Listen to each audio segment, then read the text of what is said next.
รสมาคมไม่ใช่แค่สมบัติผัดกันชมของพระผู้ใหญ่อีกต่อไปแต่เป็นตำแหน่งที่ต้องผ่านการคัดกรองด้วยความเหมาะสมและพระราชอัธยาศัยเท่านั้น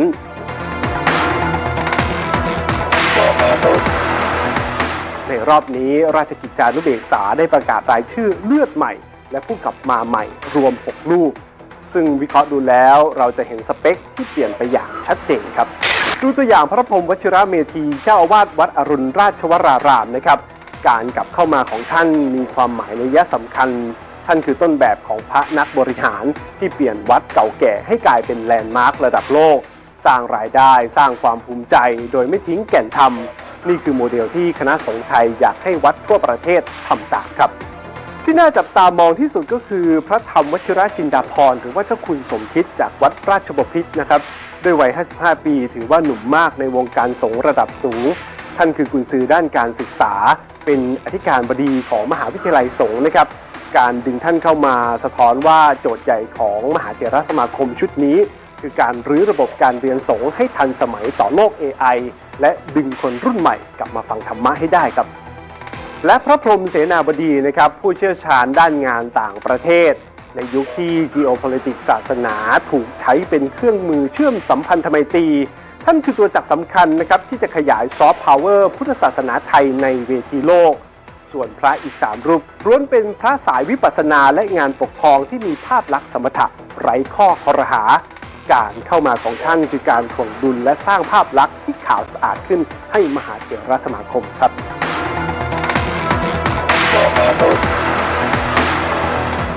เมื่อมีผู้มาใหม่ย่อมมีผู้จากไปเป็นธรรมดานะครับแต่การหลุดโผของพระผู้ใหญ่ระดับสมเด็จและพระเกจิดังในรอบนี้มีนัยยะที่ลึกซึ้งกว่าเรื่องวาระดำรงตำแหน่งครับเริ่มกันที่พระพรหมดิลกวัดสามพระยาอดีตกรรมการมหาเถรสมาคมผู้ยิ่งใหญ่แม้ท่านจะต่อสู้เรื่องคดีเงินทอนวัดจนศาลยกฟ้องและพิสูจน์ความบริสุทธิ์ของตัวเองได้แล้วแต่การที่ท่านหลุดโผในครั้งนี้อาจจะตีความได้ว่ามหาเถรสมาคมยุคใหม่ยึดหลักที่ว่าแม้จะไม่มีผิดกฎหมายใดๆแต่หากมีแผลเป็นในอดีตก็อาจจะไม่เหมาะที่จะนั่งในจุดที่สูงสุดเพื่อตัดเงื่อนไขไม่ให้ใครมาครหาโจมตีได้นะครับต่อมาคือพระพรหมกวีวัดกัลยาณมิตรนะครับกรณีนี้ชัดเจนเรื่องธรรมาภิบาลและการบริหารจากมหากาพย์ความขัดแย้งเรื่องการรื้อถอนโบราณสถานภายในวัดที่งัดข้อกับกรมศิลปากรและชาวบ้านมาอย่างยาวนาน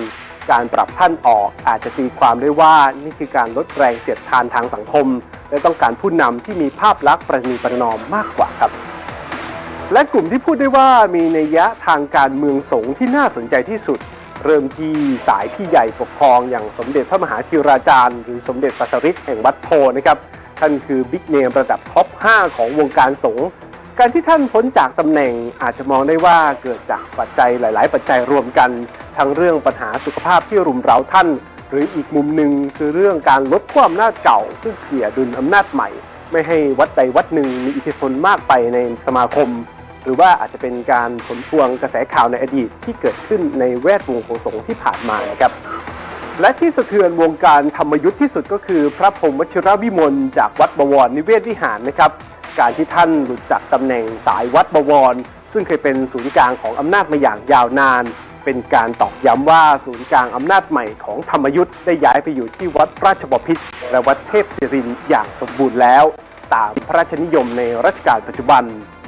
ส่วนกลุ่มสุดท้ายคือเรื่องของสัจธรรมแห่งสังขารครับสมเด็จพระพุทธพจนะวชิรมุนีวัดเครือวันท่านเป็นพระเถระชั้นผู้ใหญ่ที่มีอายุสูงมากการให้ท่านพักผ่อนถือเป็นการเปิดทางให้คนรุ่นใหม่เข้ามาทำงานที่ต้องใช้ความคล่องตัวสูงแทนนะครับเช่นเดียวกับพระพรหมวชราจารย์แห่งวัดราชประดิษฐ์ที่พ้นจากตำแหน่งเพื่อเปิดโควต้าให้เลือดใหม่จากวัดอื่นๆเข้ามาแสดงฝีมือแทนครับทั้งหมดนี้ชี้ให้เห็นว่าเก้าอี้มหาเถรสมาคมในยุคพ.ศ.นี้ไม่มีตั๋วตลอดชีพนะครับไม่ว่าท่านจะเป็นสมเด็จพระราชาคณะหรือมาจากวัดใหญ่แค่ไหนหากถึงเวลาต้องเปลี่ยนเพื่อความเหมาะสมความโปร่งใสหรือยุทธศาสตร์ใหม่การเปลี่ยนแปลงก็พร้อมที่จะเกิดขึ้นทันทีครับ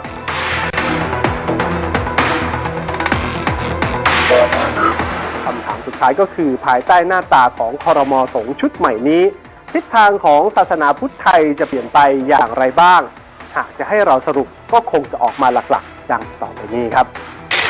อย่างแรกเรื่องธรรมาภิบาลถือว่าเป็นการหมดยุคเจ้าว่าที่เป็นเจ้าพ่อนะครับต่อไปนี้วัดก็คือจะต้องโปร่งใสบัญชีต้องตรวจสอบได้การแต่งตั้งสมณศักดิ์ต้องมีผลงานจริงไม่ใช่แค่ระบบวิ่งเต้นหรือว่าเด็กฝากของใครนะครับ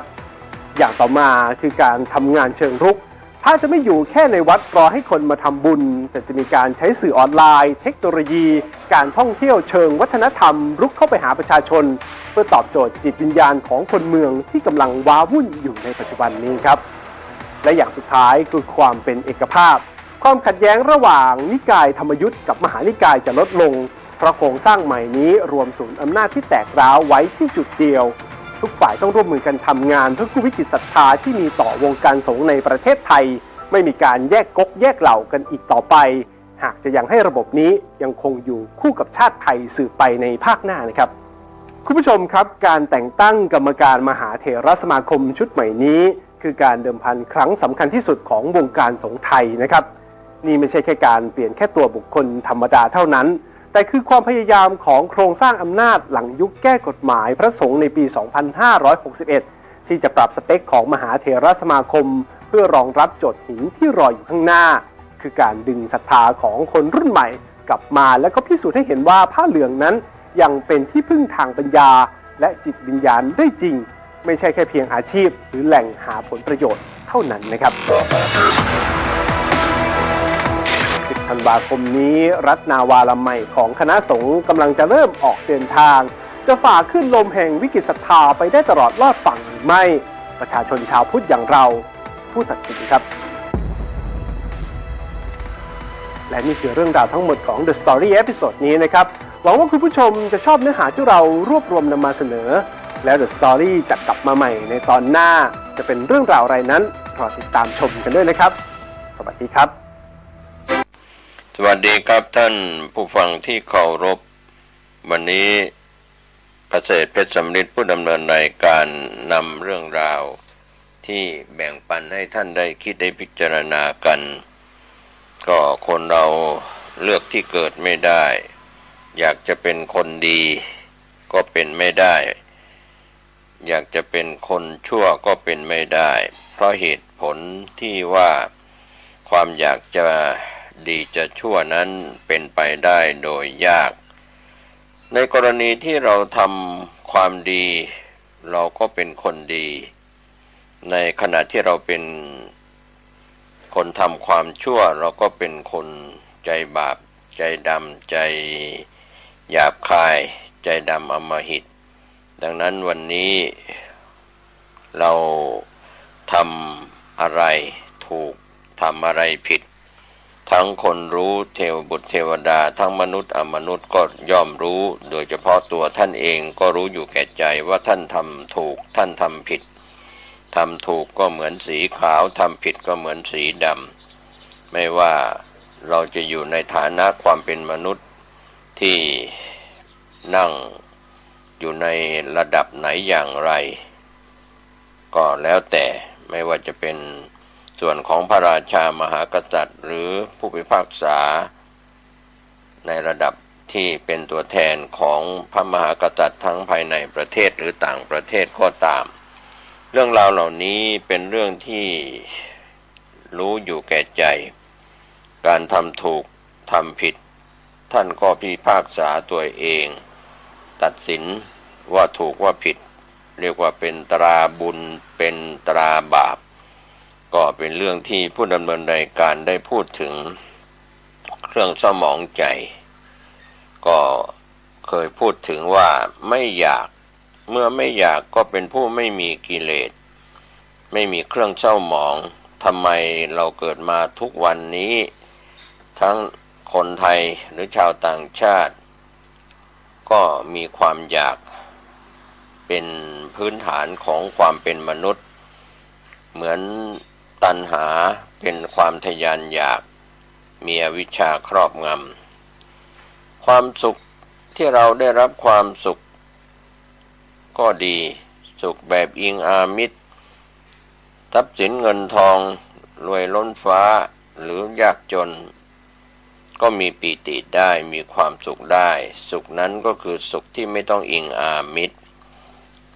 ก็คือสุขจากการที่เรานั่งสมาธิเดินจงกรมหรือสร้างคุณงามความดีก็เป็นเรื่องที่เราหลายท่านมีเครื่องกวนใจทางจิตใจทำให้เกิดความไม่สงบให้เกิดความฟุ้งซ่านเพราะความอยากก็ทำให้จิตใจไม่สงบความโกรธก็ทำให้จิตใจไม่สงบความไม่รู้มีอะไรปิดบังภายในก็ถือว่าเมื่อไม่รู้ก็ย่อมให้เกิดความฟุ้งซ่านทำอะไรผิดพลาดอยู่เสมอก็เป็นเรื่องของเครื่องเศร้าหมองภายในแก้ไขได้ยากถ้าเราไม่แก้จากภายในออกไปสู่ภายนอกบางครั้งเราก็คิดว่าเราจะมีอายุยืนยาวนานคิดว่าจะอยู่ไปเท่านั้นอยู่ไปเท่านี้คิดจากเด็กๆขึ้นมาเป็นหนุ่มเป็นสาวจนวัยกลางคนแล้วก็วัยแก่ชราก็ยังคิดว่าเราจะอยู่มีอายุไปเท่านั้นเท่านี้บางทีการใช้เวลานานๆมากๆเราก็ไม่อยากจะอยู่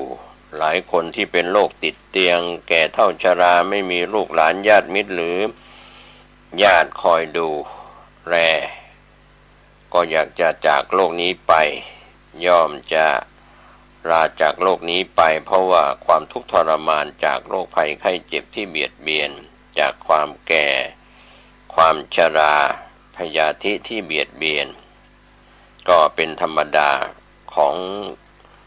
การเกิดแก่เจ็บตายก็เป็นธรรมดาของทุกรูปทุกนามทุกคนที่เป็นหญิงเป็นชายตามวัยในส่วนเรื่องของการถูกครอบงำภายในนั้นจะแก้ไขได้ถ้าเราไม่ได้แก้ไขได้ด้วยปัญญาที่เป็นวิปัสสนาปัญญา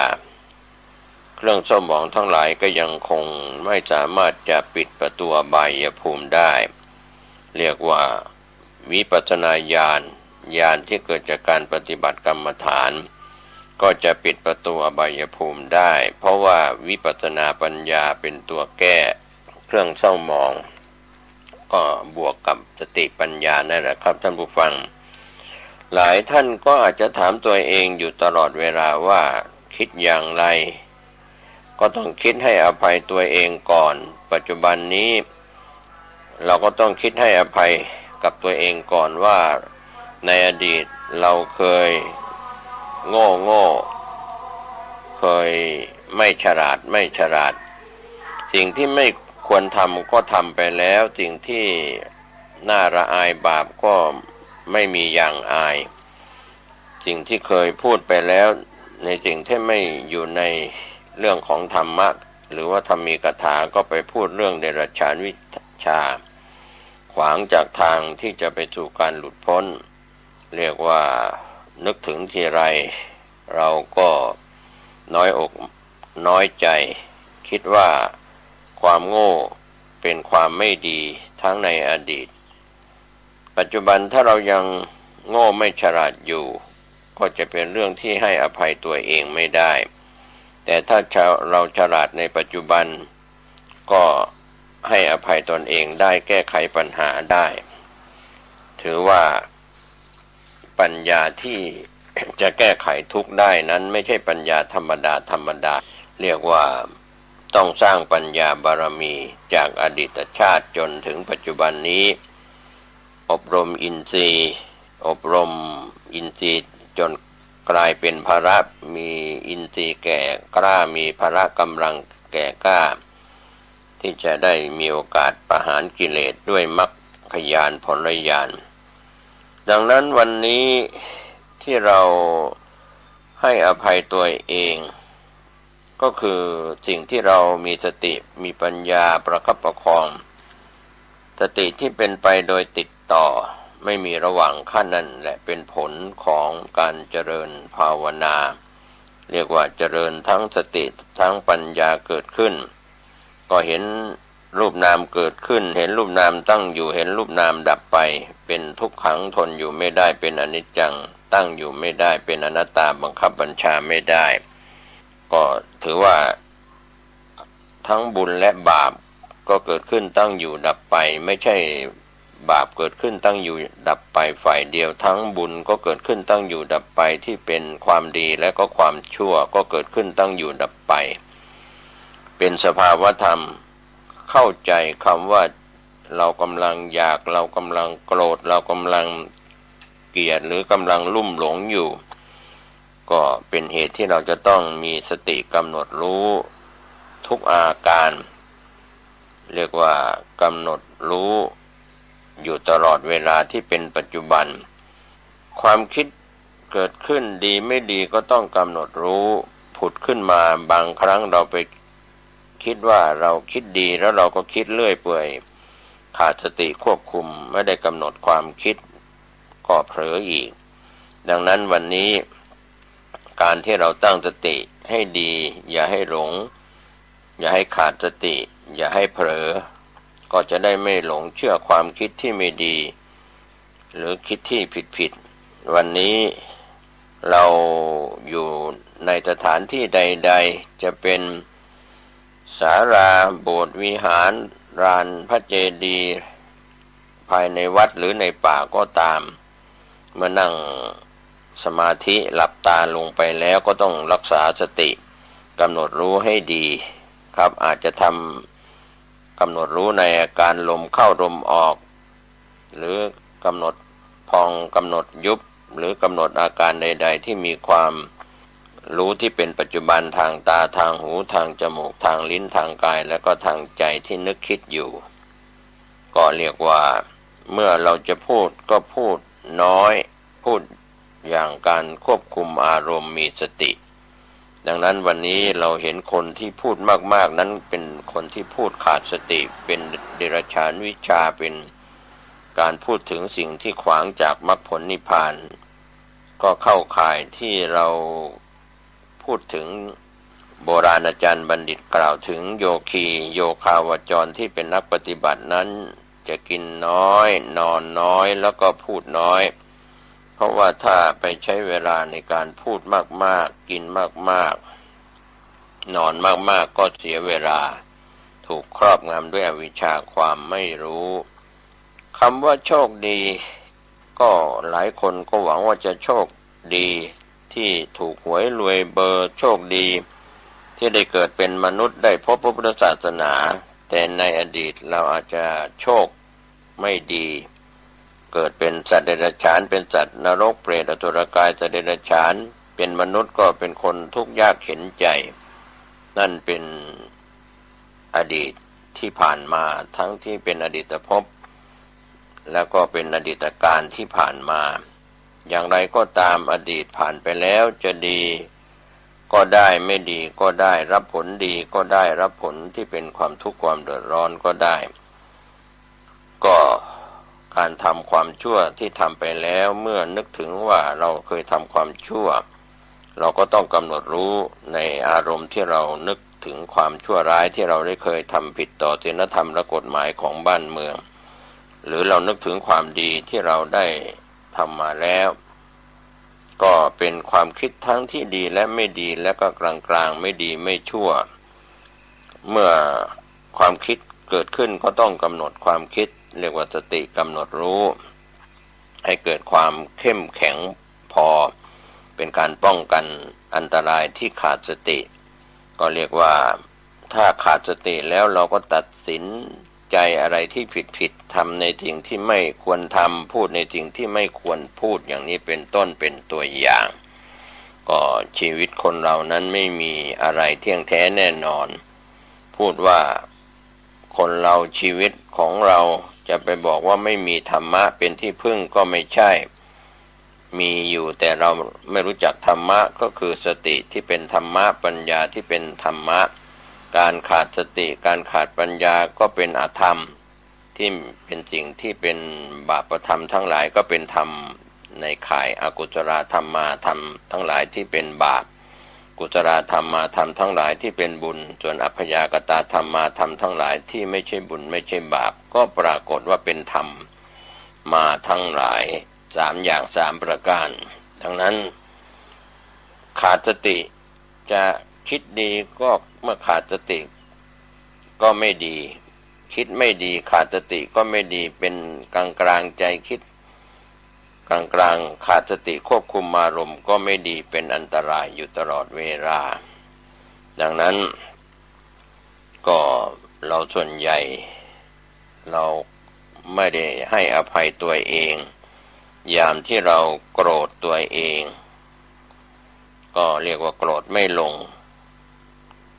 สมัยที่เราเคยทำอะไรไม่ดีสติปัญญาตอนนั้น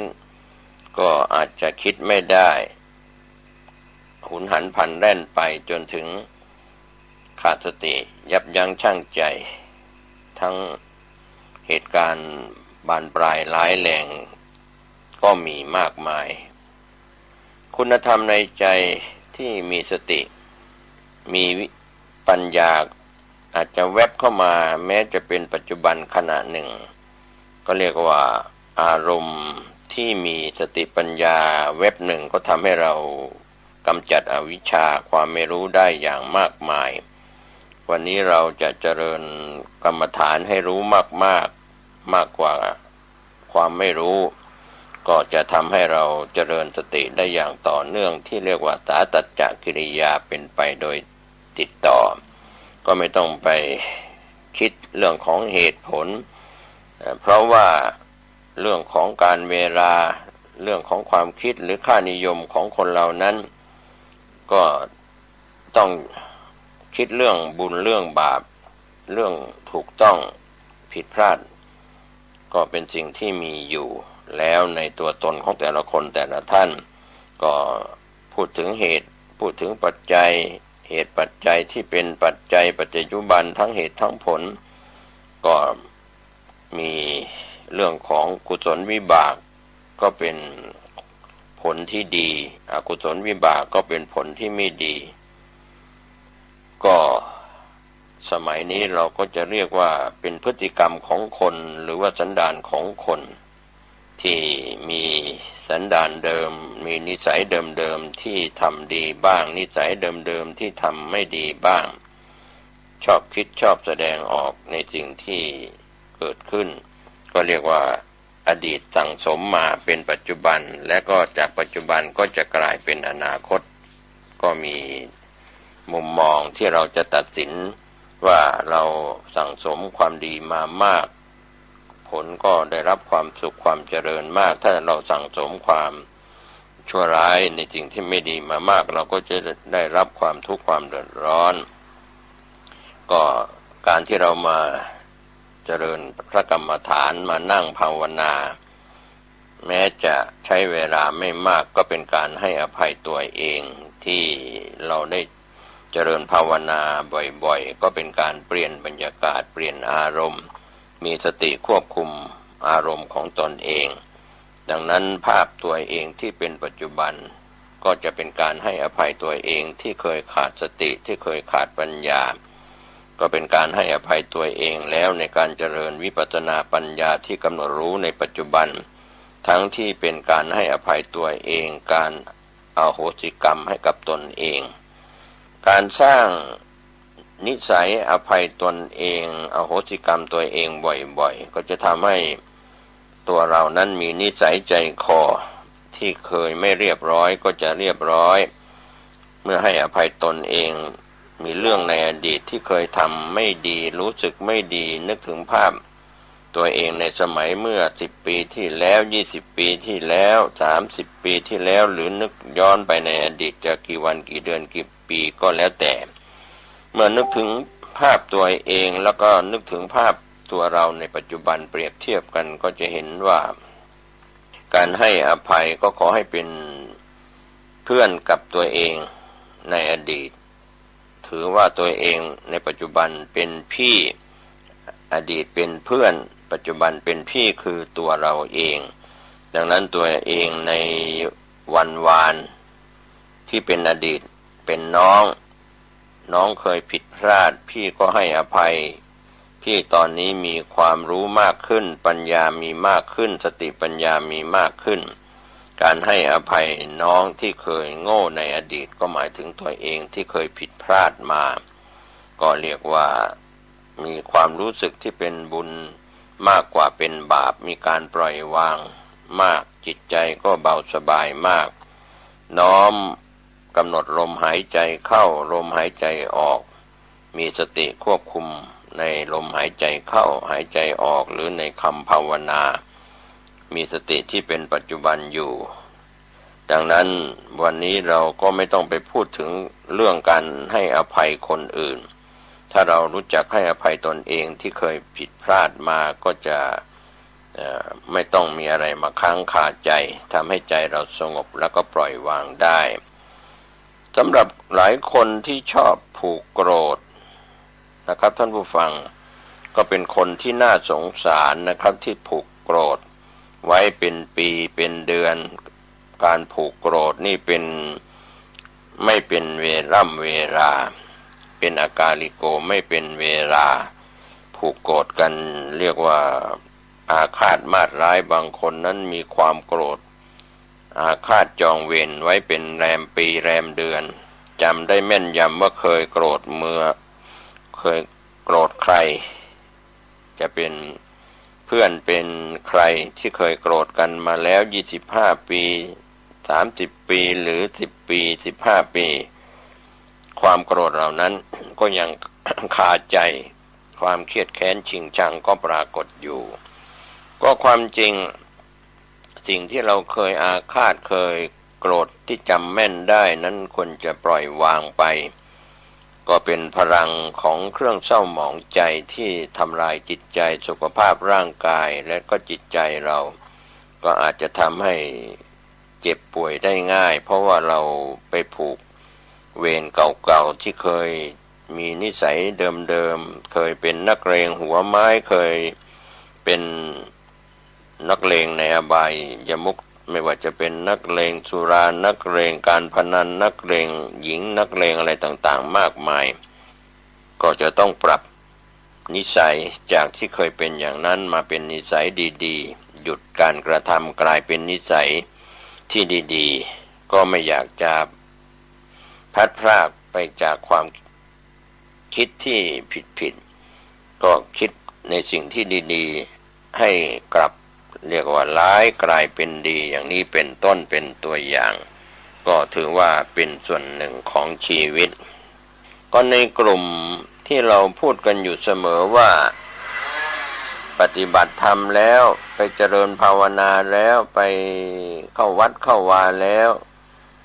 น่าจะมีนิสัยที่ดีๆเคยโกรธเคยฉุนเฉียวเคยบางคนเคยไปวัดเคยไปบวชเคยไปปฏิบัติอาจจะกลับออกมาจากสำนักปฏิบัติธรรมกลับออกมาจากวัดวาอารามนั้นก็จะพูดกันอยู่เสมอว่าเป็นนักปฏิบัติก็ยังโกรธอยู่อย่างนี้ก็อย่าไปมองอย่าไปเพ่งเล็งว่าคนเข้าวัดไม่เข้าวัดคนไปยังสำนักกรรมฐานก็ยังมีความโกรธอยู่เท่านั้นแหละครับถ้ายังละไม่ได้ก็มองไปอย่าไปโทษว่านุ่งขาวห่มขาวเป็นโยคีผู้ปฏิบัติธรรมแล้วยังโกรธอยู่นั่นเป็นธรรมดาจะโกรธด้วยเรื่องอะไรก็ต้องขอให้เราผู้มีปัญญาพูดเสียใหม่ว่าเรายังมองเขาผิดเพราะว่าเขาไปปฏิบัติธรรมเขาก็ยังได้มีโอกาสเหมือนคนเราเข้าไปชำระล้างสิ่งที่เป็นมลทินสิ่งที่เคยเจ้าอารมณ์โมโหฉุนเฉียวโกรธง่ายอาฆาตมาตร้ายอาจจะคลี่คลายไปเราก็ควรจะพูดให้กำลังใจคนเหล่านั้นแต่บางครั้งถ้าจากเคยไปสร้างภาพไว้ดีๆก็โดนสอบอารมณ์แรงๆหลังจากออกจากสำนักกรรมฐานออกจากการปฏิบัติแล้วก็โดนสอบอารมณ์มีความโกรธขึ้นมาก็ทำให้คนดูถูกดูแคลนว่าไม่มีผลดีอะไรไปวัดทำไมไปปฏิบัติทำไมอย่างนี้เป็นต้นเป็นตัวอย่างก็เป็นเรื่องธรรมดาคนปฏิบัติธรรมจะโกรธกันด้วยเรื่องอะไรมันก็โกรธกันได้เพราะยังไม่ได้หมดทันทีกิเลสก็ยังมีอยู่ก็อย่าไปเป็นอาจารย์ที่ถูกลูกศิษย์ เตือนสติว่าเป็นอาจารย์สอนกรรมฐานทำไมยังโกรธอยู่ลูกศิษย์ที่ไปปฏิบัติกรรมฐานยังโกรธอยู่อย่างนี้ก็ถือว่าการปล่อยวางนั้นไม่ใช่เป็นของง่ายที่จะต้องปฏิบัติธรรมสั่งสมจากอดีตชาติจนถึงปัจจุบันอาจจะยังไม่สามารถจะหมดสิ้นจากอาสวะกิเลสได้ในชาติปัจจุบันก็ต้องบำเพ็ญบารมี10 ทัศ30 ทัศต่อไปอีกวันนี้เราเคยโกรธง่ายก็โกรธยากเรียกว่าปฏิบัติตัวเองได้ปล่อยวางได้เรียกว่าปล่อยวางเก่งขึ้นปล่อยวางมากขึ้นก็เคยโกรธง่ายๆก็โกรธยากขึ้นนะครับความโกรธก็โกรธน้อยลงอะไรอย่างนี้ความกลัวก็กลัวน้อยลงกลัวการทำความชั่วก็เกรงกลัวต่อบาปกล้าหาญที่จะทำความดีอย่างเช่นเรากลัวตกนรกแต่เราก็ไปทำสิ่งที่เป็นความโลภความโกรธความหลงก็คงไม่พ้นการไปเกิดเป็นสัตว์นรกเป็นเปรตเป็นอสุรกายเป็นสัตว์เดรัจฉานดังนั้นหลายท่านปฏิบัติธรรมหรือภาวนาไหว้พระสวดมนต์เข้าวัดฟังเทศน์ฟังธรรมหรือเข้ามาสู่ร่มเงากาสาวพัสก็มิใช่ว่าเป็นพระภิกษุสามเณรหรือเป็นโยคีผู้ปฏิบัตินั้นจะหมดกิเลสทันทีหมดความโกรธทันทีอะไรอย่างนี้อย่าไปมองว่าการปฏิบัตินั้นก็เป็นการที่ปล่อยวางไปตามสภาพตามความเป็นจริงดีกว่าไม่ทำปล่อยให้เหมือนเราอาบน้ำชำระร่างกายทุกวันร่างกายที่เราอาบน้ำชำระร่างกายก็จะมีความสะอาดแต่ถ้าเราไม่ทำความสะอาดมันก็จะเป็นลักษณะสั่งสมสิ่งที่ไม่สะอาดเกิดขึ้นมีกลิ่นมีสิ่งต่างๆเกิดขึ้นกับร่างกายเช่นเดียวกันจิตใจถ้าละอายบาปเกรงกลัวต่อบาปสร้างสิ่งที่เป็นการปฏิบัติธรรมเจริญศีลเจริญสมาธิเจริญภาวนามากยิ่งขึ้นก็จะมีทรัพย์ที่เป็นทรัพย์อันประเสริฐเรียกว่าอริยทรัพย์ซึ่งความละอายบาปเกรงกลัวบาปไม่ต้องใช้เงินทองแต่ว่าสามารถไม่ทำความชั่วเกรงกลัวต่อความชั่วไม่กล้าทำความชั่วร้ายนะครับก็เป็นสิ่งที่จะให้ทานเป็นอาจินรักษาศีลเป็นอาจินเจริญภาวนากรรมฐานเป็นอาจินอันนี้ก็เป็นเรื่องที่น่าชื่นชมชื่นใจคนเราก็ชมตัวเองชื่นใจและคนอื่นก็ให้เกียรติชื่นชมตนเองในสิ่งที่ถูกต้องดีงามวันนี้ผมเกษตรเพชรสำริดวิทยากรนำเรื่องราวการกำหนดรู้ศึกษาเรื่องตนเองก็จะได้คลี่คลายจากสิ่งที่เป็นเครื่องเศร้าหมอง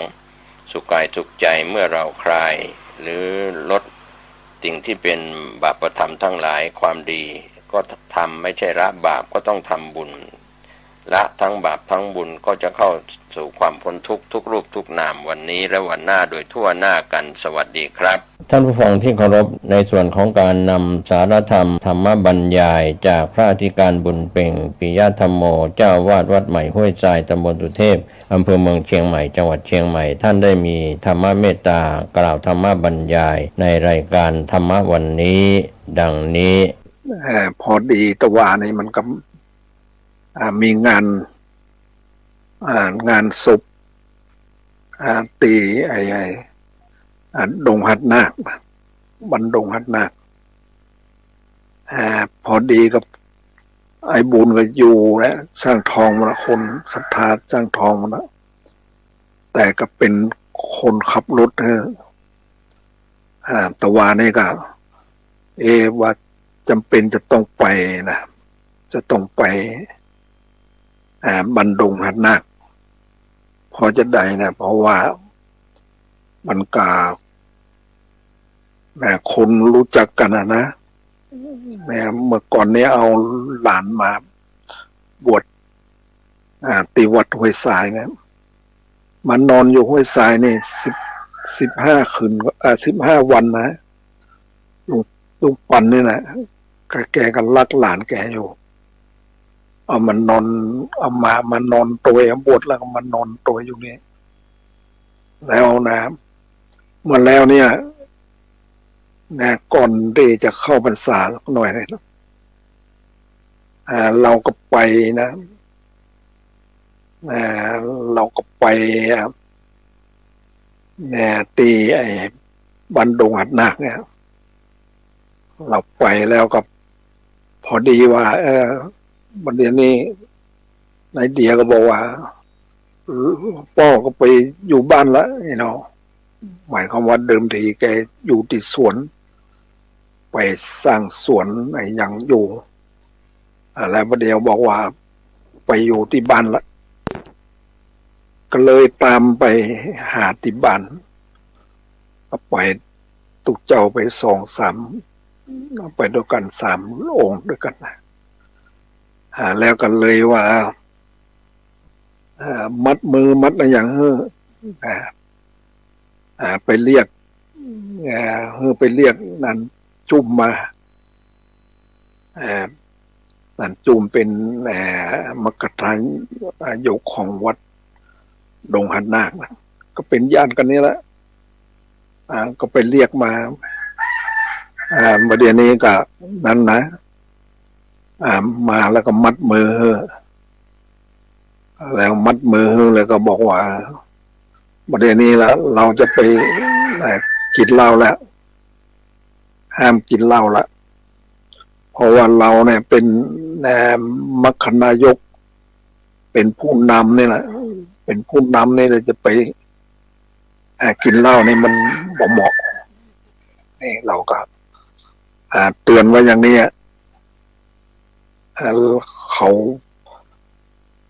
แล้วสำหรับลุงปันนั่นก็คิดว่าอยากจะบอกให้ว่าคือไปนอนวัดใช่ไหมอยากจะให้ไปพระไปนอนวัดจำศีลเสียแต่ก็ไม่ได้บอกสักคำนะเนี่ยนี่แล้วหลังจากนั้นมาเนี่ยยังเนี่ยใกล้เดือน12เนี่ยใกล้เดือน12ปีเนี่ยก็มีญาติโทรมาบอกว่าลุงปันเนี่ยไปนั่นน่ะไปเข้าโรงพยาบาลนะประเดี๋ยวเป็นเอาไปอยู่ไปพักอยู่ที่บ้านคนนั้นก็โทรมาคนนี้ก็โทรมาเราก็เลยก็ไปเยี่ยมเสร็จไปเยี่ยมแกไปเยี่ยมก็หันนอนมีคนเฝ้าดูแลรักษาอยู่แล้วก็เนี่ยพอดีกับพระครูบุญก็มีดีนั่นแหละเราก็บอกว่าเดี๋ยวก็เอาได้มามัดมืออย่างแล้วก็สวดเนี่ยครับสวดพุทโธมังกัลละสัมปุโตสัมพุทโธเนี่ยแล้วก็สวดอัฏฐิอุณหัสสวิจโยเนี่ยแล้วก็สวดเพสัสสังเนี่ยแล้วก็สวดอินทสตาอย่างนี้หมายความว่าทั้งง่ายอย่างว่าอย่างโมลูกหลานกับก็เข้าใจไปทำอย่างหนึ่งเราก็บอกว่าบ่ต้องนั้นไปทางนอกนะเราไปพิจารณาในตัวของเรานี่แหละบ่ต้องพิจารณาห่างไกลจากตัวเราอันนี้ติดเตือนอย่างนี้แล้วก็หมายความว่าอาจจะให้มีสติมีบอกว่าถ้าเรามีสตินี่แหละมันก็จะมีพลังขึ้นนะบอกว่าอันนี้เรื่องอันนี้เกี่ยวกับเราก็ศึกษาเรื่องธรรมพหุปันธุเนี่ยนะพหุปันธุเนี่ยอย่างเรื่องราวของ3-4 คนนะครับคนหนึ่งตายไปแล้วไปเป็นหมูคนหนึ่งตายไปแล้วไปเป็นงูคนหนึ่งตายไปแล้วไปเป็นกบอยู่ในสระหนองเนี่ยอันนี้เพราะว่า มันไปติดอยู่เนี่ยมันไปติดอยู่เนี่ยจิตใจมันไปห่วงอะไรต่างๆมันก็ไปเป็นตามนั้นนะแต่นั้นนะเราก็เตือนว่ามันต้องไปคิดในทางอื่นแล้วเพราะว่าคิดในตัวของเราเนี่ยให้เอาลมหายใจมารู้ที่ตัวของเรานี่แหละนี่เราก็เตือนสตินะหลังจากนั้นเราก็กลับมาที่วัดแล้วก็วันนั้นก็ได้ไปทำอยู่ไปว่าแกจะเป็นอย่างไรเนาะแกกันอย่างว่านั่นนะมันก็มันอาการมันกับสีมันกันนั้นอยู่นะมันก็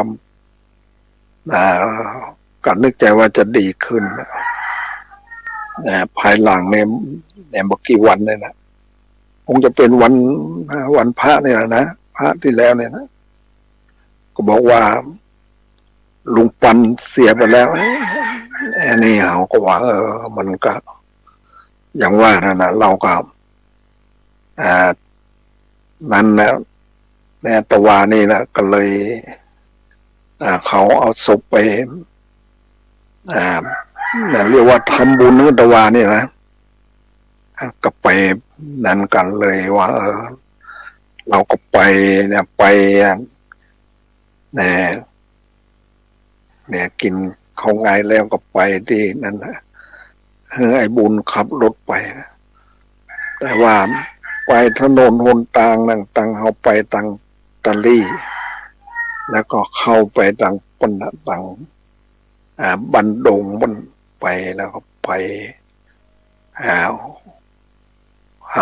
ออกไปทำทางมันบ่เคยดูเรามันบ่เคยคล่องในการเดิน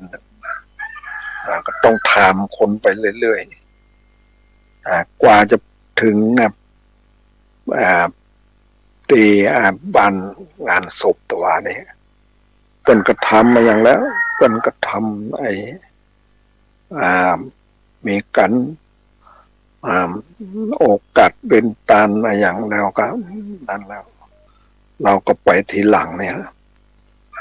แต่ว่าเราก็มันบ่เป็นอย่างเราหมายว่าไปร่วมอนุโมทนาแต่อย่างว่านั่นนะพระครูบุญเนี่ยมันก็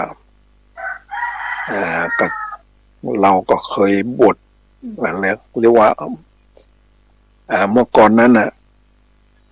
พ่อแกเสียชีวิตไปแกก็บวชจุงพ่อแกบวชจุงแล้วก็เผาไปปะมันหลุนบอกว่าอยากจะอุปสมบทต่อนะมันบทเป็นเนรนะอุปสมบทต่อครับไปบอกว่ามาที่วัดลำเปิงแกกับหมู่ศรัทธาญาติโยมพี่น้องก็พามาที่วัดลำเปิงมาบวชอยู่แกก็คงได้เข้ากรรมฐานนะอย่างนี้แต่แกจะว่าแล้วแกก็เป็นบ่าวนะบ่มีครอบครัวอย่างนี้นะแล้วก็ อายุนุ่มกว่าเราไปสักสองสามปีเนี่ยเรากับในเมื่อบวชแล้วนะก็ได้คงจะนั้นนะได้เข้ากรรมฐานนะอย่างเนี้ยฝึกกรรมฐานภายหลังนี่แกก็ไปได้ยินว่าไปเดินธุดงค์อะไรอย่างอยู่นะได้ยินภายหลังว่าสวดปฏิโมกข์ได้นะแกสวดปฏิโมกข์ได้ก็มีความพยายามเรียกว่ามีความพยายามอันนี้แล้วตลอดภายหลังก็ได้อยู่เนี่ยเจ้าวาดองค์กรดีอยู่ก่อนนะครับก็เป็นนักเทศอยู่นะ แล้วมาลูนมาได้มรณภาพไปก็เลยเอา ท่านบุญนี่นะท่านพระครูบุญเนี่ยมาเป็นแทนในการเป็นเจ้าอาวาสบัดเดี๋ยวนี้ก็เป็นเจ้าคณะตำบลแต่ว่าเมื่อนั้นแล้วก็อย่างว่านั่นนะก็คนนะมันเป็นญาติกันเป็นหรือว่ารู้จักกันนะเรากับนี่แหละเรากับเนี่ยเราก็ไปอย่างว่านะก็เราก็ไปพบปะกันตะวานี่ก็ไปพบปะหมู่ญาติที่มาจากโดยเต่าก็มีที่ไปจากที่มาจากแม่แต่งก็มีที่นั่นนะแล้วก็ญาติของแกก็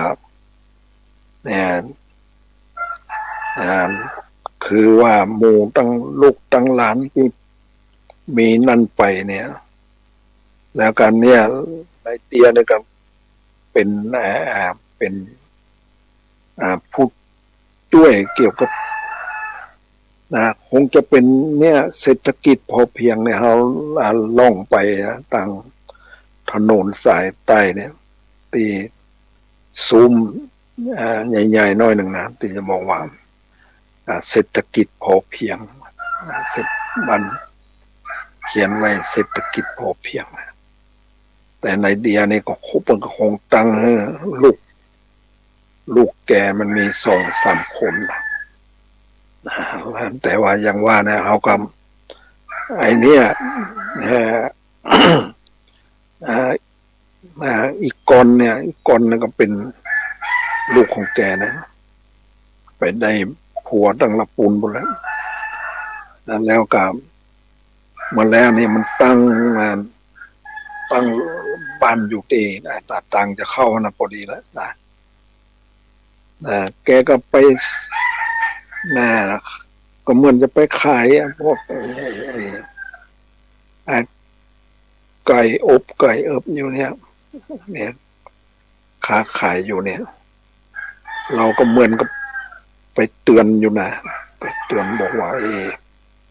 ไปเนี่ยค้าขายเกี่ยวกับสัตว์กับสิ่งนี่นะมันเหมือนกับนั้นภายหลังนี่ก็แกกันยังไปแล้วตะวันวันนั้นเหมือนกับแกนะเป็นคนโทรมานะบอกโทรมาคือไปเยี่ยมพ่อแกอันนี้เนี่ยมันเป็นอย่างว่านั่นนะมันเป็นญาติพี่น้องกันเนี่ยเราก็ได้ไปห้ามอย่างเรื่องอะไรเนี่ยตะวานี่นะเรียกว่าตะวานี่ก็ได้พอดีตุบุญก็กำลังนำตุเจ้าแกเป็นเจ้าคณะตำบลนำตุเจ้าสวดมาติกาสวดอะไรอย่างนี้แล้วคือปอนอะไรอย่างนี้นะเราก็เป็นนั่งคนจัดให้นั่งปีหนึ่งเรากันนั้นแล้วเสร็จงานแล้วอย่างว่าคนมันก็คนรู้จักกันนี่นะตะวานี่คนรู้จักกันแต่นี่ก็อยู่ที่บ้านจากน้ำท่วมไปอยู่หันนะคือป้าพินนะป้ายุพินเนี่ยอายุก็แก่รุ่นเราไปปีนึงนะวันนั้นเราไปเนี่ยตอนไปเยี่ยมนั้นเราก็ถามหาอยู่นะถามหาแกอยู่วันนั้นแกกับมาเข้ามาหาบอกว่าจะขอมัดมือขอไอ้นั่นอย่างแต่ว่าแกหูบ่ค่อยดีเนี่ยก็เสียไปอย่างหนึ่งหูบ่ค่อยดีแล้วอย่างมันบ่ค่อยหูเลือกเท่าไหร่ละคนหูบ่ดีนะแต่ก็ยังว่าเนี่ยนะแกก็มีจิตศรัทธาอยู่นะเพราะว่ามันคนบ้านเดียวกันนะไปอยู่ร่วมกันนะแล้วเราก็ตัวนี่ก็ได้ไปผูกไม้ผูกมืออย่างหมู่ศรัทธานะตีมาร่วมงานนะแต่ว่าจะได้ก็เนี่ยเรื่องว่าเราก็ถาม คนอายุเท่าใดคนนั้นอายุเท่านั้นคนนั้นอายุเท่านั้นแต่ว่าบางทีก็อายุใกล้เคียงกันอายุกับเท่าเดียวกันก็มีแต่ว่านี่นะเราก็นั่นอยู่ได้ไปพบปะกับหมู่ญาติพี่น้องโยมเนี่ยแต่มาหมู่เนี้ยหมู่ที่นั่นเนี่ยหมู่น้ำท่วมนะไปอยู่กันที่นั้นน่ะหมู่น้ำท่วมแล้วก็อันนี้วันที่ไปวันแรกก็ไปปะครูบุญพอดีก็อู้กันเนี่ยเรื่องเนี้ยบอกว่าวันปีหน้านี่มีหรือว่าปีคงที่จะถึงนี่นะมีคนดังบนไอร์แลนด์บนจะมาทอดกฐินแต่ว่ามาเขาก็บอกให้รู้จักกันแต่ว่าคนบ้านนั้นแหละแต่ไปอยู่ในประเทศไอร์แลนด์แล้วก็จะมาทอดกฐินเนี่ยก็เนี่ยแล้วเรื่องประเทศไอร์แลนด์เนี่ยอย่างว่านั่นนะเราก็ไปมาแล้วไปอยู่เกือบ3 เดือนนะแต่ภายหลังก็ไป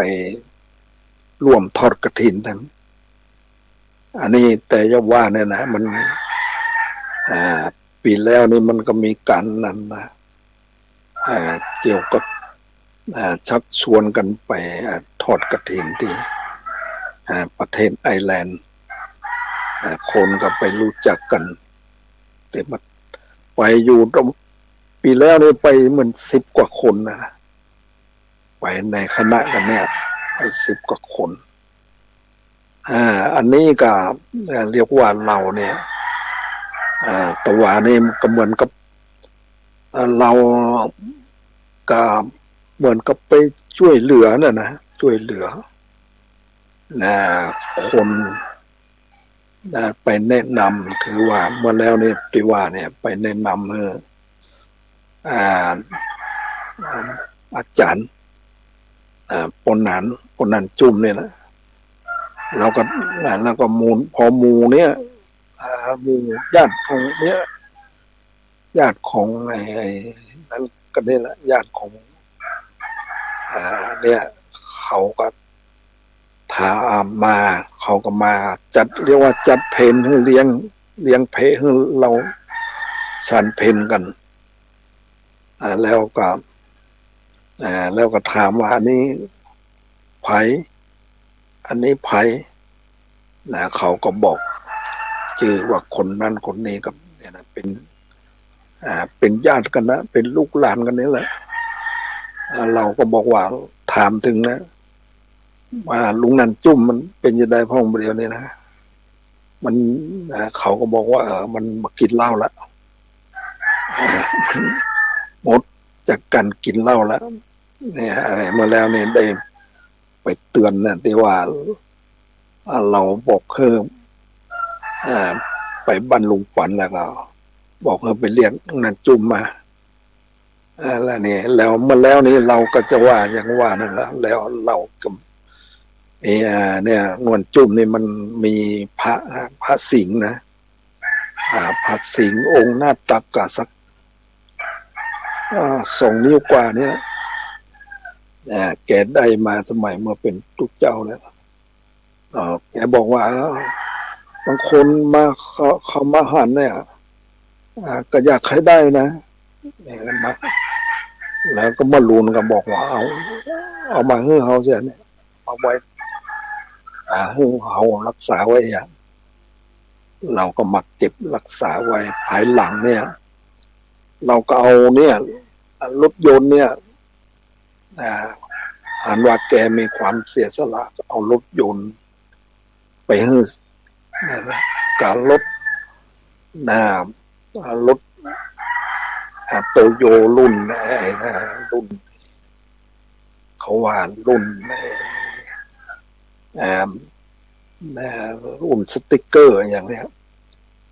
ก็เอาไปให้แกใจ ก็อย่างว่ามันคนมันใจแบบเป็นนะใจแบบเป็นแล้วก็บอกให้ดูแลอย่างก็เลยเมื่อรุนกันไปถ้าจะเอาไปขายอันนี้อันนี้แล้วแกนี่นะพอดีเนี่ยมันมีเกษานะเกษาของครูบาเนี่ยอันนี้สมัยเปิ้นแจกแล้วสมัยเปิ้นแจกเมื่อดันอยู่เนี่ยเมื่อแล้วเราก็ได้จากตีไอ้แม่มันได้มานี่นะมันก็ได้มันยกสมัยก่อนแล้วมันแจกคนละองค์ละองค์พระคงเนี่ยพระคงเนี่ยเราก็เอาเนี่ยแกก็ยอมแกก็เอาฮื้อเสร็จนะเอาฮื้อเราเนี่ยเราก็ว่าโอ้มันแล้วมันได้แล้วนะของเรามันได้เมื่อก่อนเนี่ยบางคนมันก็เนี่ยหั่นไข่หั่นก็อันแรกเอาไปเหี้ยเอาไปนั่นอย่างเมื่อเดือนนี้ก็รู้ละหูละหายไปอันนี้เราเนี่ยได้เกษาครูบาเนี่ยเราเนี่ยเราทำไมถึงมาถือไว้เนี่ยก็เพราะว่าเมื่อก่อนนี้เราเมื่ออยู่เป็นเนนนะตีอยู่ที่เม็ดอยู่ที่อินทคีนะสมัยนั้นก็เรียกว่าเนี่ยเอาเรียกว่า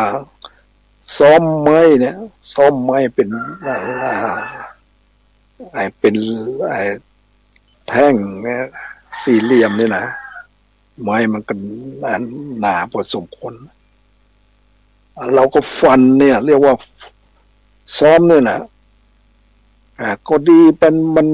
ไม่ไปจังใดโมโหจังหวะจังใดโมโหนะไปนั่นถูกหัวไม่มือนี่นะมันบาดเจ็บนั่นนะบาดเจ็บเบาๆแต่ว่ามันบักเข้านะมันบักเข้าหัวไม่มือเนี่ยเราก็นั่นเหมือนกันนะตอนนั้นวันนั้นเป็นเนนอยู่เนี่ยเราก็ว่ามันเป็นไอ้อย่างเงี้ยเป็นอย่างแก้เนี่ยจึงมันอย่างนี้นะมันมิดแทนที่มันจะเข้าหัวไม่มือเนี่ยมันถ้ามันเข้ามันก็ต้องขาดไปเลยแหละเราก็มีเนี่ยเกษาของครูบาเนี่ยเกษาครูบาศรีวิชัยเนี่ยเราก็เลยต้องเนี่ยนับถือมาเนี่ยเพราะว่ามันเป็นนั่นแหละนะเป็นแสดงฤทธิ์ให้เห็นเนี่ยว่ามันเมื่อความสำคัญมันเกิดขึ้นมาแล้วเนี่ยเราก็รักษาเราได้นะป้องกันเราได้เนี่ยแทนที่หัวไม่มือนี่มันจะขาดไปแล้วมันฟันมันจะเบาๆนี่นะอันนี้เรื่องเนี่ยเรื่องไอ้ทีเนี้ยไปรู้จักกับเขาก็เอาให้เรามาเนี่ยอันนี้เดี๋ยวว่ามันก็ความสัมพันธ์กันอยู่นะเราก็ไปแนะนำเรื่องกันตั้งอยู่ในศีลในอย่างอันดีเนี่ยเดี๋ยวนี้เขาก็เหมือนกับเราก็ไปสู่เคราะห์นะไปสู่เคราะห์นะเขาตั้งอยู่ในศีลในธรรมมันดีแต่ว่าวัดบ้านดงหนาคเนี่ยไม่มีศรัทธาเป็นคิดว่าเป็น400-500อยู่นะเดี๋ยววัดกันใหญ่นะใหญ่แล้วก็แต่ว่าคนเนี่ยจะนอนวัดจนวาอยู่กันแล้วเนี่ยเรามาแล้วมันมีนะคนเป็นนอนวัดนอนวากันอยู่นะมันไปจำศีลกันอยู่เนี่ยอันนี้เมื่อตัวนี่นะเราก็ไปเนี่ยได้ไปเนี่ยไปพบปะกับศรัทธาได้รู้จักกันเขาก็มาหาเพราะว่ามันคนรู้จักกันเมื่อสมัยบ้านเก่าแล้วย้ายมาอยู่ที่นั่นวันนั้นก็ถามว่าหลวงไม่เป็นกันมานะเนี่ยอายุพอๆกับลุงปันเลยนะว่ามาเยี่ยมอยู่อันนี้มาแล้วก็เราก็บอกเอาแกไปทอดผ้าป่าที่ปนไม่สด ก็ได้ประกาศนั่นอยู่ลุงในเป่งนะคนนะเมียเป็นคนถวายเนี่ยนะเอาหมู่คนตั้งถวายเนี่ยไปร่วมกันนะรถบัสคันรถปิกอัพคันหนึ่งไปทอดบอกว่าเนี่ยเราเนี่ยเอาคนที่เนี่ยไปช่วยกันคนที่น้ำท่วมเนี่ยที่ย้ายไปอพยพไปอยู่นะต้องไปช่วยกันประเดี๋ยวนี้เจดีย์ที่สร้างแล้วกันเรียบร้อยละประเดี๋ยวนี้นะแต่ยังบัดเรียบร้อยดีนะเพิ่นก็สร้างไอ้นี้มาแล้วนี่ก็เอาเนี่ยนะเอาพระพุทธรูปเนี่ยนะอันนี้มาแล้วนี่หลวงพ่ออาจารย์ทองเนี่ยแต่เมื่อนั้นมันหลวงพ่อไอ้ตีวัดมหาธาตุเนี่ยป่วยนะบอกว่าอาจารย์ทองบอกว่าบนขอหลวงพ่อเนี่ยหลวงพ่ออาสภะเนี่ยหายจากโรคภัยนะหายจากการป่วยเนี่ยเปิ้นไปบนอย่างนี้แหละก็พอดีเนี่ยก็เอาเนี่ยพระปังลีลาเนี่ยแหละไปเฮือที่วัดที่นั่นน่ะที่แม่กึศสามตาเนี่ยมันเดี๋ยวก็ประดิษฐานอยู่ที่นั่นแหละผมบอกว่าเนี่ยเอาไปบนเฮือในการขอให้หลวงพ่ออาสภะนี่หายจากโรคภัยไข้เจ็บนะอาจารย์ทองเนี่ยอันนี้เป็นเรื่องราวที่เราก็นั่นนะมาพูดวันนี้ก็พูดแล้วเพื่อจะได้เป็นประโยชน์ในการตีมาผู้ฟังแต่ว่านี่ทำไมถึงต้องไปเนี่ยก็อันนี้ก็เดี๋ยวนั้นอันนี้ก็เป็นเรื่องราวที่เราจะต้องนั่นอยู่นะศึกษาเรื่องอย่างการเผยแพร่เนี่ยบางทีเราไม่ได้เทศนาอย่างมากมายเมื่อแล้วนี่ก็ได้ไปอยู่ที่ไอร์แลนด์เนี่ยวิทยุของวัดติดลีนเนี่ยมันก็เขาก็ได้ฟังกันอยู่นะทางปุ่นนั้นได้ฟังอยู่วันนี้ก็ขออนุโมทนากับคุณสมพรเจ้าหน้าที่สถานีและท่านผู้ฟังทั้งหลายขอให้มีความสุขความเจริญโดยทั่วหน้ากันขออนุโมทนาขอให้มีความสุขความเจริญโดยทั่วหน้ากันขออนุโมทนา ที่ท่านได้รับฟังจบลงไปแล้วนั้นก็เป็นการบรรยายธรรมะจากพระอธิการบุญเพ็งปิยธรรมโมเจ้าวาดวัดใหม่ห้วยทรายตำบลสุเทพอำเภอเมืองเชียงใหม่จังหวัดเชียงใหม่สารธรรมดีๆที่ท่านนำเสนอผ่านทางท่านผู้ฟังหวังว่าจะก่อเกิดสติปัญญาศรัทธาบำเพ็ญทานรักษาศีลเจริญภาวนาติดตามศึกษาได้ในคราวครั้งต่อไปสำหรับวันนี้สวัสดีครับสวัสดีครับท่านผู้ฟังที่เคารพทางสายเอกดำเนินรายการโดยพระประชานาถมุนีเจ้าอาวาสวัดดอนจันทร์เจ้าคณะอำเภอกัลยาณิวัฒนาจังหวัดเชียงใหม่ท่านมีธรรมะเมตตากล่าวธรรมะดังนี้เปรียบสติมันก็เปรียบเสมือนเพื่อนนั่นแหละเพื่อนที่ดีของเราต้องมีสติเมื่อเรามีสติเท่าเรากับมีเพื่อนถ้าเรามีสติเท่ากับเรามีที่ปรึกษาที่ดีของเรานั่นแหละสติจะคอยเตือนจิตเราสติคอยเตือนจิตสติควรให้จิตเรามีสติคิดดีพูดดีทำดีนั่นแหละคือสติสติก็เปรียบเสมือนแม่อยู่ในร่างกายของเรานั่นแหละถ้าเรามีสติเปรียบเสมือนแม่เหมือนแม่เตือนลูกนั่นแหละสติก็เปรียบเสมือนครูอาจารย์นั่นแหละคอยเตือนลูกศิษย์คอยสั่งสอนลูกศิษย์อย่างนั้นอย่างนี้เราจะเห็นได้ว่าคุณสมบัติของสตินั้นจะเป็นผู้ปรารถนาดีดังเพื่อนที่แสนดีก็เตือนเราอาจารย์ที่ครูบาอาจารย์แสนดีก็เตือนเหมือนเตือนเราเห็นไหมมันเป็นลักษณะของเตือนเราหมดสติเป็นสิ่งที่ มีพลังสตินั้นจะอยู่กับความดีตลอดเวลาจะไม่แปลสภาพเป็นคำว่าสิ่งที่ไม่ดีมันไม่มีสติก็คือทองคำนั่นแหละมันจะอยู่ตรงไหนก็เป็นทองคำเช่นเดียวกัน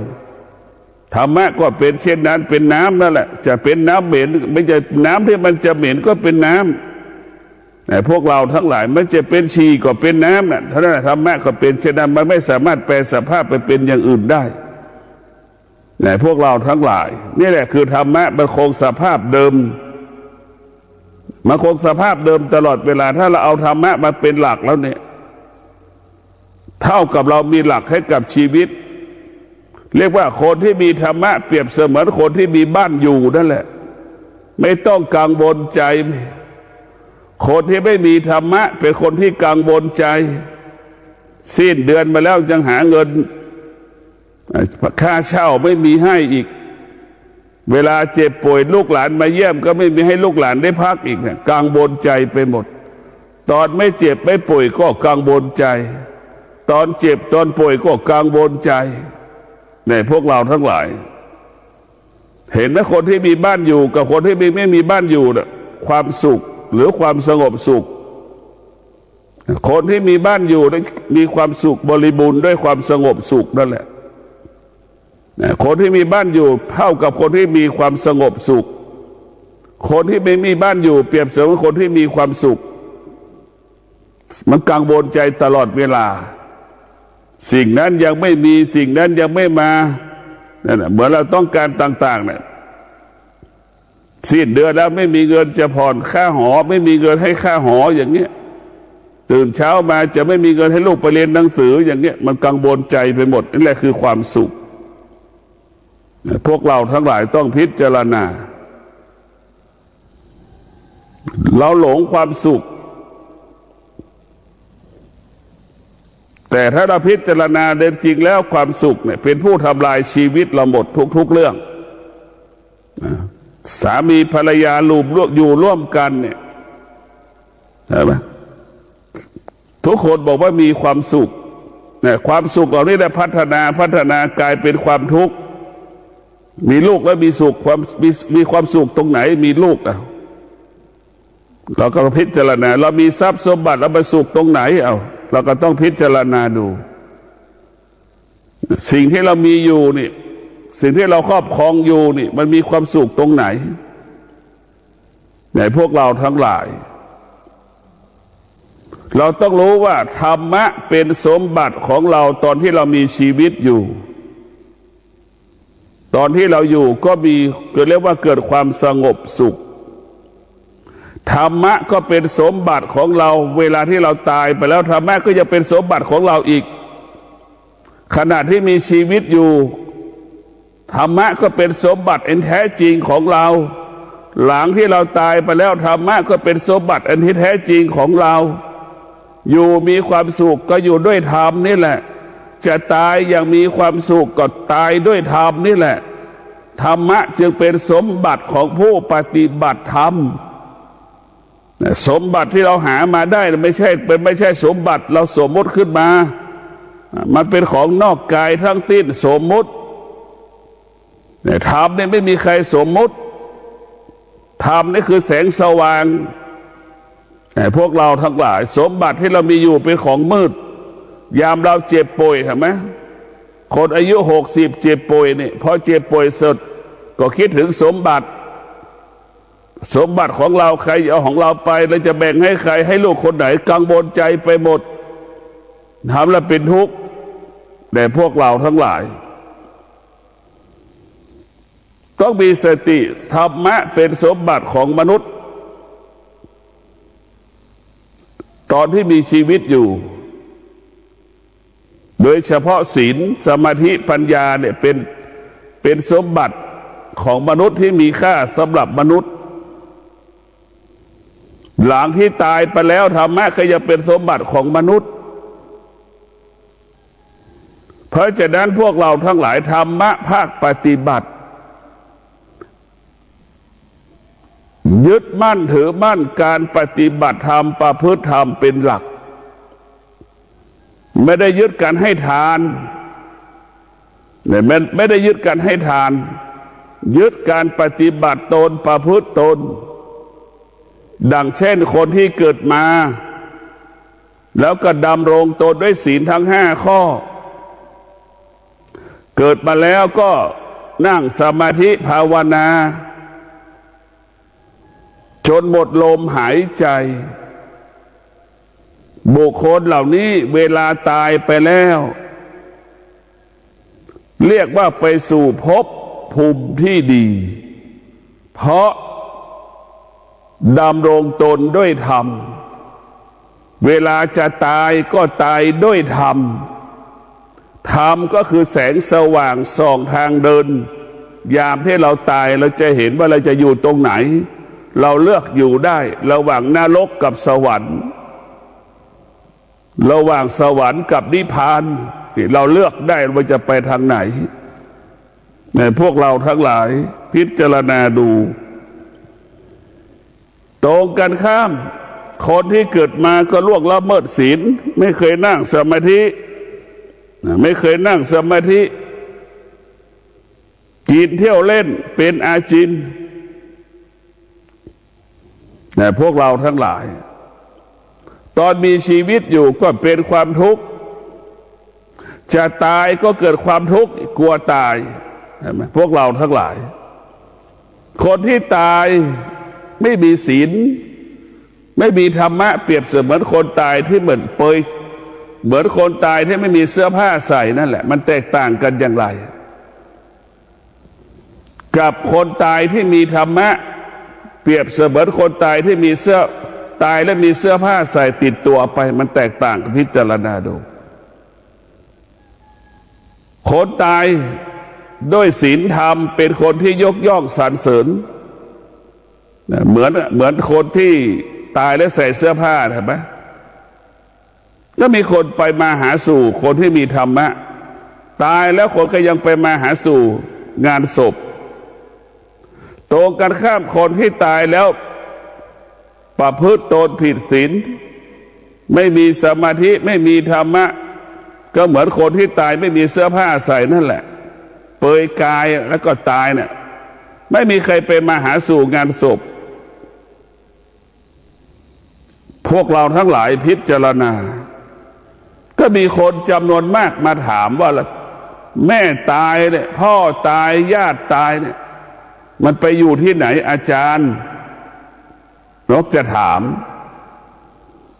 เราก็บอกเขาว่าขณะที่เรามีชีวิตอยู่ดำรงตนด้วยศีลสมาธิปัญญาตายไปแล้วก็จะไปสู่สถานที่ที่ดีที่งดงาม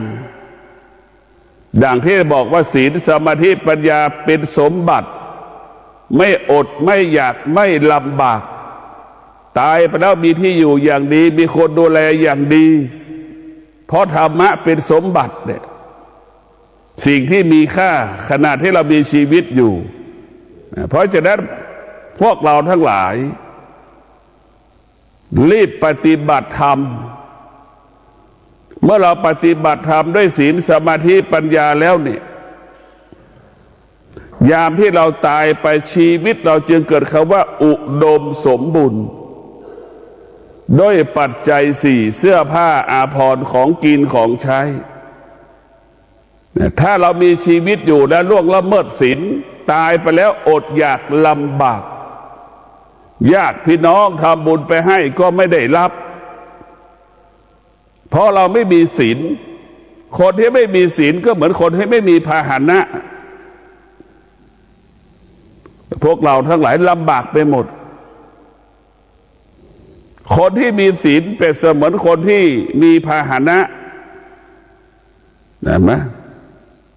มันจะแตกต่างกันคนที่มีพาหนะจะไปไหนก็สะดวกสบายคนที่มีศีลคนที่มีศีลธรรมะคนที่มีศีลธรรมคนที่มีธรรมะอยู่ที่ไหนสะดวกสบายทั้งสิ้นเรียกว่ามีคนอำนวยความสะดวกให้ตลอดเวลานะคือคนที่มีธรรมะคนที่ไม่มีธรรมะทำอะไรก็ลำบากไม่มีคนช่วยเหลือไม่มีคนเกื้อกูลทำอะไรคนก็ไม่เห็นค่า แต่พวกเราทั้งหลายตรงกันข้ามคนที่มีธรรมะทำอะไรคนก็เกื้อกูลสนับสนุนส่งเสริมเบื้องหลังเราตายไปถ้าเราตายด้วยธรรมะไม่ต้องกลัวคำว่าอุดมสมบูรณ์ปัจจัยสี่ข้าทาสบริวารมีหมดมีพร้อมคนที่ตายด้วยธรรมะเหมือนเศรษฐีเนี่ยเห็นไหมพวกเราเห็นเศรษฐีไหมเศรษฐีมันอุดมสมบูรณ์ไปด้วยเครื่องอุปโภคบริโภคของใช้อำนวยความสะดวกมีคนใช้อยู่ในบ้าน3-4 คนคนที่มีธรรมะตายไปแล้วเป็นสภาพดั่งเศรษฐีนั่นแหละพวกเราทั้งหลายมีความพร้อมมีความอุดมสมบูรณ์ทุกอย่างคนที่ตายไปแล้วไม่มีศีลไม่รักษาศีลเหมือนคนไปเช่าหอพักเขาอยู่เหมือนคนที่อยู่เล่ร่อนอยู่ใต้สะพานเป็นแค่นั้นไม่อดอยากลำบากแบบนั้นแหละพวกเราทั้งหลายนี่แหละคือเบื้องหลังการตายเพราะฉะนั้นเรามีชีวิตอยู่เราต้องดำรงตนด้วยศีลสมาธิปัญญาไม่ต้องไปทำบุญให้ปฏิบัติธรรมมากกว่าการทำบุญการทำบุญเป็นการแบ่งปันเล็กน้อยมันไม่ยิ่งใหญ่เท่ากับการปฏิบัติธรรมการดำรงตนด้วยศีลทุกวันนี่แหละคือเป็นการทำบุญที่ยิ่งใหญ่ที่สุดการนั่งสมาธิเนี่ยเป็นการทำบุญยิ่งใหญ่ที่สุด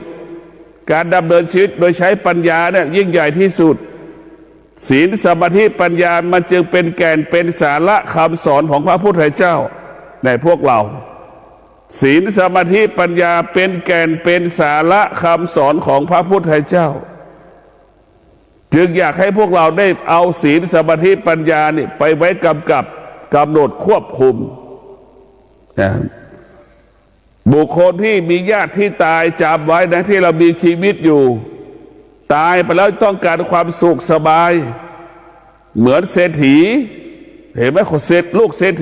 ฐีคนที่มีเงินน่ะเห็นไหมมันมีคนใช้2 คนเห็นไหม3 คนมีเงินสะดวกสบายในการดำรงชีพมีเครื่องอุปโภคบริโภคอำนวยความสะดวกนั่นแหละพวกเราทั้งหลายคนที่มีธรรมะก็เป็นดั่งเศรษฐีมีคำว่าอุดมสมบูรณ์มีความพร้อมทุกอย่างคนที่ไม่มีธรรมะก็เหมือนคนที่ไปเช่าหอพักเปรียบเสมือนคนที่ไม่มีบ้านอยู่อาศัยเขาอยู่เล่ร่อนไปเรื่อยเปื่อยอดเวลาตายไปแล้วอดอยากลำบากขาดแคลนปัจจัย4ไม่มีที่อยู่ลำบากเรียกว่าตายแล้วไปอยู่นรกนั่นแหละคนที่ตายแล้วไม่มีศีลตกนรกคนที่ตายรักษาศีลแล้วไปอยู่สวรรค์เนี่ยพวกเราทั้งหลายสวรรค์เขาเป็นของสบายมั้งสุขสบายอุดมสมบูรณ์นั่นแหละนรกอดอยากลำบากเสื้อผ้าจะใส่ยังไม่มีให้ใส่นั่นแหละพวกนั้นธรรมะเป็นสมบัติของเราขณะที่เรามีชีวิตอยู่ธรรมะเป็นสมบัติของเราเบื้องหลังความตายของเราธรรมะเป็นแสงสว่างธรรมะเป็นพาหนะนั่นแหละมันจะเกิดคำว่าสะดวกเกิดคำว่าสบายพวกเราทั้งหลายสมบัติมันไม่ใช่สิ่งที่เราควรรักษาสิ่งที่ควรรักษาก็คือศีลสมาธิและปัญญาเนี่ยสิ่งที่เราควรแสวงหาก็คือปัญญานี่สำคัญที่สุดเมื่อเรามีปัญญาเราจะรู้ความจริงเห็นความจริงไม่มีใครเกิดมาไม่แก่ไม่มีใครเกิดมาไม่เจ็บไม่มีใครเกิดมาไม่ตายไม่มีใครเกิดมาไม่เกลียดไม่ชังมันมีเหมือนกันหมดได้เข้าใจความจริงเมื่อเขาเห็นเมื่อมาเห็นโทษความแก่ความเจ็บความตายแล้วมันจะมีแต่คำว่าปฏิบัติธรรมแสวงหาความสงบแต่พวกเราทั้งหลายปัจจุบันนี้มันวุ่นวายโลกมันวุ่นวายจิตเราวุ่นวายกายก็จึงไม่สงบจิตมันจึงไม่สงบถ้าบุคคลใดที่มีสติสัจจะวิริยะขันติจิตบุคคลผู้นั้นสงบกายผู้นั้นสงบสติสัจจะมันจะควบคุมกายวาจาใจเราให้กายวาจาใจเราสงบตลอดเวลานะพวกเรา เราต้องเอาธรรมไปแสวงหาธรรมเนี่ยให้เราเข้าใจว่าเอาธรรมไปแสวงหาธรรม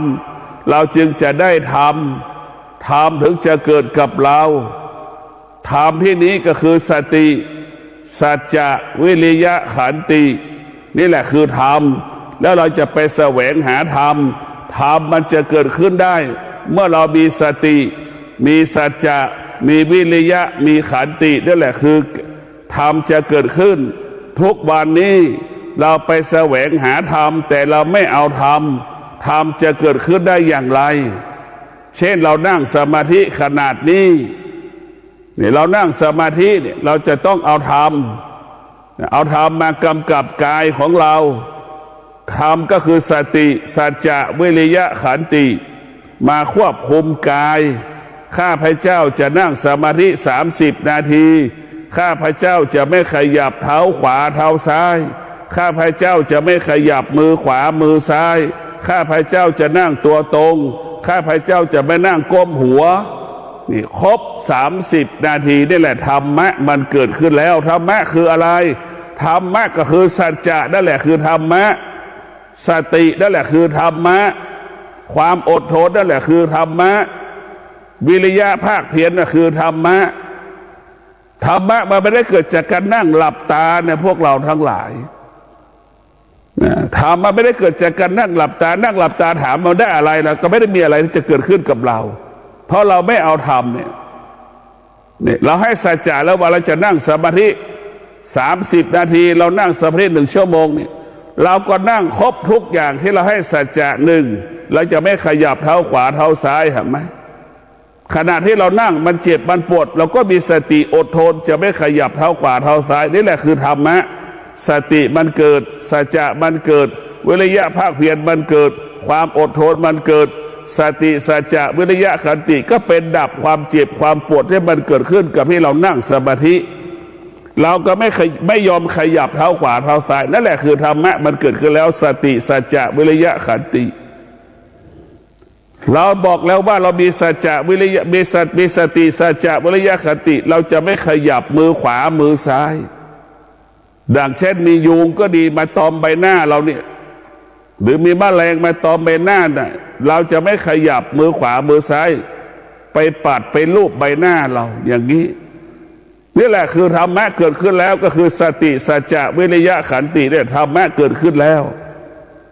เราจะเห็นว่าธรรมะนี่คือไปควบคุมกายเราพวกเราแล้วก็ทำได้ตามที่เราให้สัจจะนี่แหละคือธรรมะเกิดขึ้นเพราะเราเอาธรรมไปหาธรรมมาถึงจะเกิดขึ้นกับเราถ้าเรานั่งสมาธิมาไป5 ปี6 ปีเนี่ยเราไม่มีสติไม่มีสัจจะไม่มีวิริยะไม่มีขันตินี่ธรรมะมันจะเกิดขึ้นตรงไหนธรรมมันจะไม่มีเพราะฉะนั้นธรรมะก็คือเราต้องมีหลักนี่สติสัจจะวิริยะขันตินี่แหละเราเอาเวลาไปจับเรานั่งสมาธิครบ30 นาที